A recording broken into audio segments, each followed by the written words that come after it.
چې قرآن د یو جامع کتاب په قرآن باندې انسانان چې راټول سوي دي تنها په بلاغت و فصاحت د قرآن باندې و یو ورځ یو کوچی و یو بل سړي قرآن ویلی تاسو طالبانو د قرآن اعجاز ته متوجه سئ کوچی دومره ماهر وی د بل سړي قرآن ویلی والسارق والسارقة فاقطعوا ایدیهما جزاء بما کسبا نکالا من الله والله غفور رحیم وی کوچي ورته ویلې دا غلط ده د غفور الرحیم دی نه د سره منم قرآن یې نه وزده وی ورته ویلې څنګه وی ځکه الله مخکې په آیات کې داسې دا غفور الرحیم نه ده دا ټکی بدل که دا بل رقم ده وی هغه ورته ویلې نو څنګه ده وی ولې غفور الرحیم نه ده وی ځکه مخکې الله عذاب ذکر کړ عذاب نه وروسته غفور الرحیم نه ذکر کوي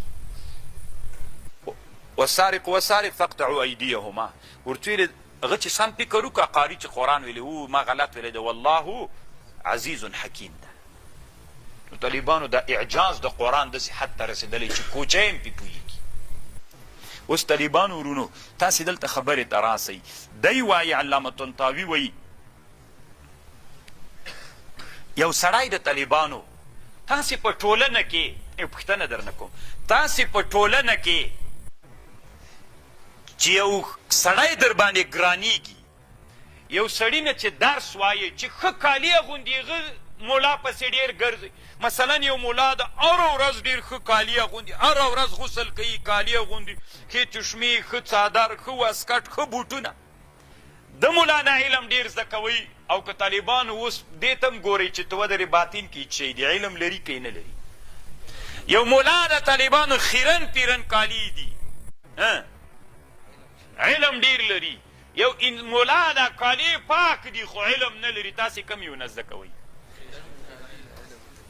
هغه معنا ته ورځئ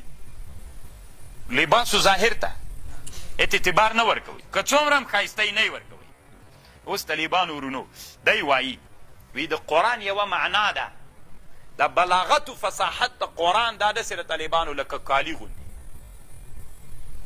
لکه څوک لکه کالي داسې یوه معنا ده طالبانو اوس سړي چې ښه کالي اغوستلي ته دا ښه کالي دا معنا لري چې ښه مولا ده ښه کالي دا معنا چې ښه اخلاق لري که هغه معنا ده هغه باطن کې ده په باطن کې ده نو طالبانو دی وایي وی اوس عصر کې انسانانو ډېر تمرکز چې د هغه په الفاظو باندې نه لباس باندې معنا ته څوک ډېر نه ورځي ځکه م اسلامي امت نن ناکامه ده رښتیا وایي طالبانو موږ په مدرسو کې ډېر وخت کتابونه په الفاظو تېروو که په معنا باندې که تاسې فکر یي طالبانو ما چې تاسو ته ترجمه کړې هېڅ مې په الفاظو بحث نه ده کړی ځکه په الفاظو کې تاسې ماړه سوي یئ ځکې مقصود هم الفاظ نه دي الفاظ مقصود وي که معنا مقصود معنا مقصود موږ تاسې فکر وکئ طالبانو له اول کتاب یې را شروع کوي چې موږ سرپي بایي سو سرپي میر سو منشعب سو سکل د هغه دوره سوله څه ورته وایي یا د صرف ارشاد و صرف دوره سوله جامي سره له عصام باسولی سو کابلی سو محرمه پندي سو هغه عبدالغفور سو او بل شاپیاس ولا طالبانو ټول بحث مو ټول ژوند مو بیا جلالین ته چې راسو طالبانو بیا چې هغه ته راسو څه ورته وي دا بخاري ته چې راسي البابون دا داسې ټول عمر مو په الفاظو باندې تیر الفاظ مهم دي طالبانو دا قرآن چې موږ ته الله را لېږلی دا قرآن چې موږ ته الله را لېږلی تنا د فصاحتو د بلاغت دپاره یې را لېږلی معناوې ترې واخلئ موږ ډېر وخت په چي کې تېرو ما خپله اراده دا کړې طالبانو ورونو چې زه به انشاءالله که ژوند وو د شاګردانو د افغانانو یا د طالبانو ذهنونه په دې را اړوم یو عالم مولا سي بېچارهګی ټول هلته هم په دې کې تېر شو بیا ما خپل یو ورځ ورونو ته ویلي مې لږ دا درس کې ځان ته داسې کتابونه برابر کوي چې معناو باندې تمرکز وکوي اوس 10 کاله ته درس کوه هماغه جامي درسوه را درسوه درسوه را درسوه نو بله ورځ ته چې د معنا خبرې سي بیا ته په معنا څه پوهېږي ته بیا په علم د اجتماعیاتو څه پوهېږي ته بیا بله د باچایي ځکه باچایي خو دا خو معنا ده د علم اجتماعیات خو معنا ده طالبانو پسې را تېر سه کیمیا خو معنا ده فیزیک معنا ده هغه هلته خو الفاظو نه بحث نه ده که موږ ټول عمر په چا تېرېږي. الله دې طالبانو تاسو ته د دې بصیرت درکړي. ما سره به وعده کوئ نحوه زده کوئ، طالبانو بلاغت و فصاحت زده کوئ، خو ټول عمر مه پکې تېروئ. چا ته راودانګئ؟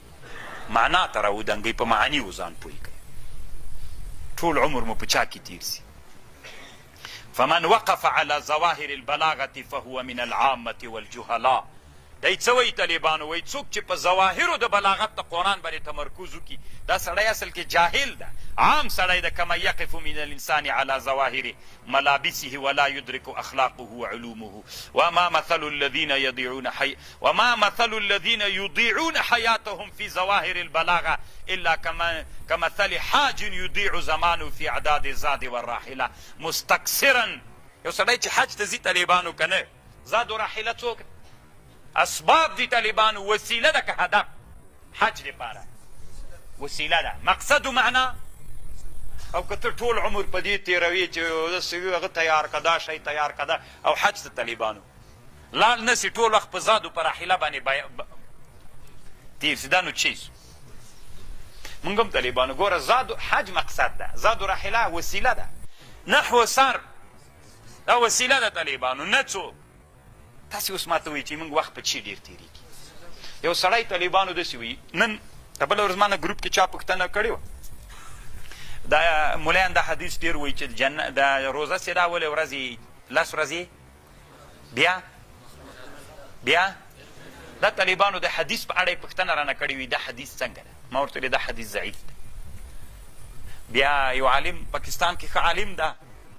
اصل کې افغانی ده، نن مې ما ته ډېر اوږد میسج کړی، وایي دا خو ملیانو ډېره مشهوره کړې که نه چې دا حدیث ډېر وایي، وایي تا خبرې چې اورېدلې ویلې چې دا و څنګه وي؟ ما تا دا خبر ما ته وایي داسې هغه سوله څه ورته وایي لاره سوله وي. ما وروسته مزل پې کړو، ډېر ښه عالم ده طالبانو، اوس تخصص فی الحدیث کوي،